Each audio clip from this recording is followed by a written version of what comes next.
muy griegos. Y en el caso es, claro, el tema es no solo que uno pueda identificar lo que puede ser un bien absoluto, sino cómo se transmite eso, cómo es eso comunicable además, o sea, qué experiencia tenemos del bien, ¿no? Porque, bueno, uno puede tener una experiencia incluso mística del bien, pero no deja de ser una experiencia individual, ¿no? Entonces, el tema que se plantea Simone Weil, que es los últimos escritos, ¿no?, en los que ellos reflexionan sobre estas ideas, llega a una especie de callejón sin salida, o no sabemos si, porque ella murió muy joven, no sabemos qué desarrollo posterior hubiera llegado a esas ideas, pero las reflexiones en las que se encuentra Simone Weil es, podemos, como individuos, podemos tener una experiencia de lo que es el bien, incluso si esa experiencia es mística incluso. El problema es cómo se traspasa eso a una sociedad, o sea, porque el objetivo de Simone Weil no es hacer que el individuo sea más ético, sino que la sociedad sea más ética en general. Entonces, esa experiencia, cómo pasamos de esa experiencia del bien individual a que ese bien sea, digamos, eficiente en el sentido de que sea comunicable a una sociedad y que la sociedad avance hacia el bien, no solo el individuo, ¿no? ¿El arte podría cumplir ese papel mejor que el pensamiento? ¿No? Nos puede servir, por un lado, de forma de conocimiento, de catarsis y de muestra del horror. Hombre, yo creo que el arte muestra el horror en el sentido de que asume el papel de un carácter antropológico de la estética, ¿no? Y en ese sentido es una herramienta para la filosofía y para el pensamiento. El pensamiento no debe partir del arte o de la literatura, sino que debe partir de la filosofía y servirse precisamente de esas dos disciplinas, del arte y la literatura, precisamente porque capta lo subjetivo, capta lo contingente, capta la vida humana cotidiana, en la que se van reflejando precisamente esos nexos, eso que chirría, ¿no?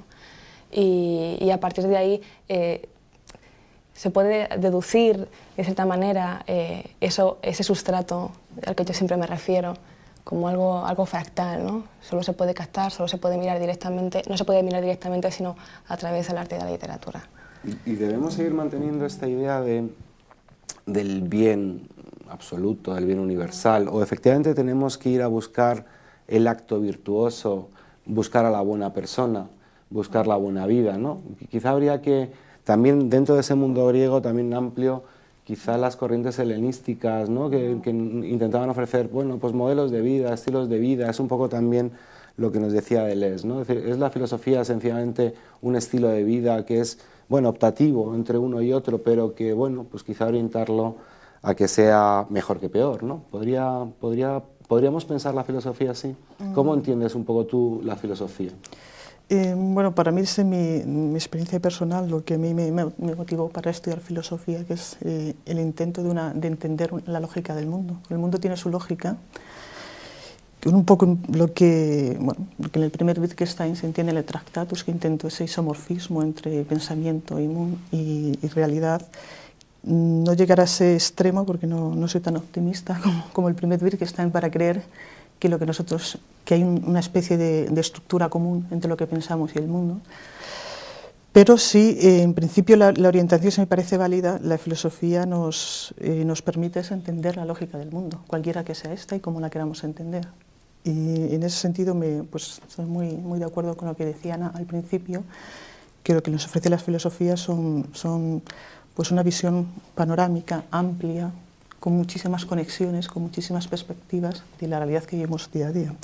En cuanto a la pregunta de si tiene sentido, tiene cabida hoy, pensar en términos de valores absolutos, si es válido, legítimo seguir manteniendo, por ejemplo, una idea de bien supremo, de justicia, yo creo que sigue siendo útil, a pesar de todos los relativismos, a pesar de Nietzsche y a pesar de todos los críticos, creo que sigue siendo útil mantener ciertos valores absolutos. No creo que sobre lo relativo se pueda fundamentar nada. O sea, a modo de orientación, por ejemplo, un concepto que hoy en día creo que puede ser muy válido continuar en esa es el concepto de igualdad, que si analizamos esa Revolución Francesa, los tres principios, igualdad, fraternidad y libertad, es el concepto quizás en que menos hincapié se ha hecho.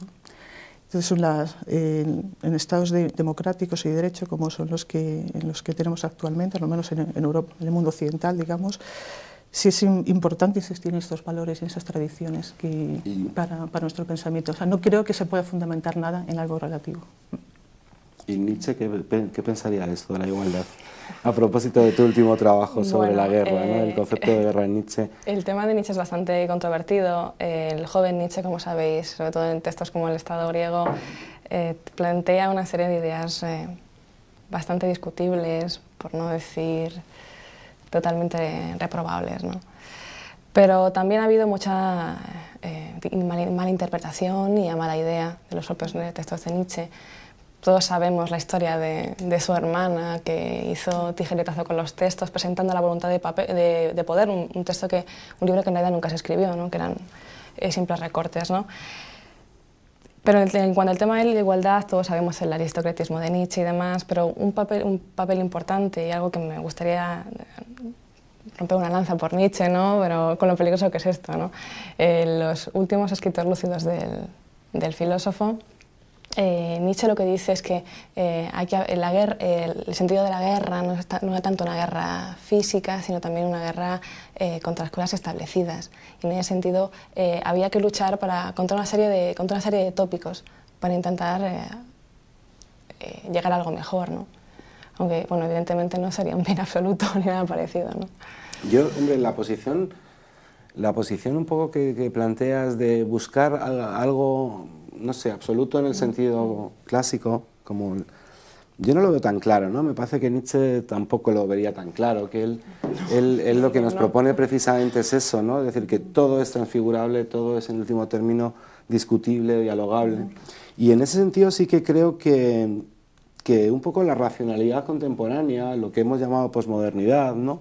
Es decir, más allá, o en lo que yo llamo más bien la segunda generación de la posmodernidad, ¿no? Yo entiendo que hay pues un poco al hilo de los acontecimientos del siglo XX, que también nos has contado, ¿no? en tus trabajos, de Auschwitz, de Hiroshima, de bueno, esta perplejidad ante la capacidad de destrucción, de crueldad y sobre todo la falta de asideros en donde salvarnos.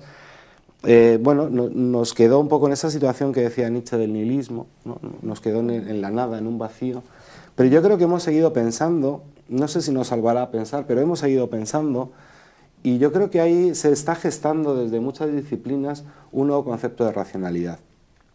Un nuevo concepto de racionalidad que parte de una posición no representacionalista, es decir, que no entiende que exista una lógica del mundo, que parte de una posición relativista, en el sentido de que efectivamente, bueno, lo más que podamos hacer es consensuar, ¿no? Consensuar las cosas. ¿Tú crees que en el estado en el que nos encontramos, en esta, digamos, segunda generación, como yo digo, de la posmodernidad, podemos construir un concepto de humanidad que por un lado nos salve de todo esto tan terrible? ¿Y qué referencias habría que buscar, ¿no? Sí, bueno, tienen varios aspectos en lo que has comentado. En primer lugar, lo que tú comentas, bueno, todo hay que consensuarlo, hay que mirar las sociedades ahora son muy complejas, o sea, el otro no es alguien que vive ajeno, está a tu lado, vive a tu lado, ¿sí? Y tú día a día estás en esa confrontación con el otro, que es positiva y que es enriquecedora. Y no es contradictorio el hecho de que tengamos que consensuar todo con el hecho de mantener una postura de ciertos valores absolutos. No lo veo contradictorio. Yo puedo tener como, no sé siquiera si la definición de valor absoluto es la que más adecuada, pero yo lo llamaría más bien como guías, una guía en relación a la cual tú pues, actúas o piensas. Para mí sería un punto de partida la justicia, por ejemplo, sería un buen valor absoluto, si se pudiese definir así. Y claro que son cosas que hay que consensuar, ¿no? Entre otras cosas porque tú vives en comunidad siempre y todo se tiene que consensuar. Pero eso no implica o no quiere decir que tengamos que tener un punto de partida relativista de los valores. Son cosas diferentes, ¿no? Creo que en el último, te hacía referencia a la segunda generación de posmodernos, yo creo que, por ejemplo, en la última mitad del siglo XX, que ha tenido muchísima influencia en la filosofía de la diferencia, sobre todo en autores franceses, yo no sé hasta qué punto eso es perjudicial, americanos también. Me temo que en ciertos aspectos ha sido bastante perjudicial ese tipo de filosofía, porque lo que a mí me deja entrever es que en mi relación con el otro lo que yo tengo que respetar es su diferencia, que está muy bien, pero eso no me permite ver lo que yo tengo en común. Yo voy más, mi relación con el otro yo creo que se tiene que basar en descubrir qué es lo que yo tengo en común, no lo que me diferencia de él. Y entonces en vuestras condiciones de mujeres, digamos, ¿no? Es decir, bueno, tradicionalmente sabemos que la filosofía ha sido siempre un dominio de los hombres, ¿no? Patriarcal. El propio Derrida, ¿no? En alguna ocasión le preguntaban quién podría haber sido su madre filosófica, ¿no? Y él, después de pensar largo rato, dice dice, madre, no, en todo caso hija o nieta, porque solo después de mí esto será posible, ¿no? Tú dices que efectivamente debo pensar lo que es común y no lo que es diferente, pero sin embargo, ¿no hay que hacer algo para reivindicar, por ejemplo, en este caso, vuestra condición de mujeres dentro del campo de la filosofía? ¿O cómo os movéis, ¿no? ¿Cómo os movéis en este habitual mundo de hombres? Bueno, a mí me gusta mencionar siempre el texto de Virginia Woolf, de Una habitación propia, una conferencia que escribió en 1928, que es un texto bastante interesante porque se plantea la posibilidad de qué hubiera pasado si Shakespeare hubiera tenido una hermana tan dotada como él, con las mismas ganas de conocer el mundo, con las mismas ganas de escribir, con las mismas ganas de aprender. Dice, bueno, Shakespeare hubiera ido a la escuela, hubiera leído a Ovidio, a Horacio, a Virgilio, aprendido gramática, lógica, si hubiera ido a Londres, hubiera ido al teatro y hubiera escrito sus libros. La hermana, en cambio, se hubiera quedado en casa, con las mismas ganas, con el mismo talento. Hubiera cogido un libro y sus padres lo hubieran regañado, ¿no? Para decirle que mejor zurciera o que cocinara. Ella, harta de todo esto, se habría escapado, habría ido a Londres y al final habría acabado asesinada, muerta, violada. El papel que ha tenido la mujer hasta ahora ha sido nulo. Preguntarnos por abuelas o madres filosóficas, vas a citar a Simone Weil, Hannah Arendt, Susan Sontag ahora, María Zambrano, y no puedes más. Sí, porque es un no ha habido, pensamiento como muy... Claro, y no es que la mujer no filosofe o no haya filosofía de mujeres, es que no ha habido la posibilidad. Entonces, esperemos que ahora que la mujer sí se puede formar, que sí puede tener una habitación propia, ¿no? Que sí puede leer a Ovidio, a Virgilio, haya una nueva generación de mujeres filósofas o que puedan aportar algo nuevo, ¿no? ¿Y hay que reivindicar la diferencia o esa igualdad? ¿Tú qué opinas en este? Es decir, ¿hay que llegar a una posición de igualdad de oportunidades por lo menos previo a esa reivindicación de la igualdad? Yo creo que hay que partir de la igualdad, evidentemente, y una vez llegados a esa igualdad, la diferencia tanto de lo que es el género mujer o el género hombre me parece en cierta medida absurda. Otro dualismo más. Es otro dualismo más y que no tiene más sentido. ¿Qué me está diciendo? ¿Que yo por ser mujer pienso diferente que tú que eres hombre? Hombre, evidentemente sí hay una pequeña diferencia, pero también hay diferencia porque yo he nacido en Australia y tú has nacido en España, ¿no? Siempre hay que intentar consensuar una serie de diferencias que pueden enriquecer esa visión global que tiene que dar la filosofía. Si partimos siempre de la identidad, de lo mismo, de lo igual, siempre estamos en el mismo coto. Cuanto más enriquezcamos el saco, más completa y más rica será esa visión, ¿no? Adela, la última palabra la tienes. ¿Qué papel jugará la mujer en el futuro? En el campo del pensamiento, en ese campo de la salvación, o de escapar de esta crueldad, o de este mundo terrible que hemos vivido y que a veces seguimos viviendo, ¿no?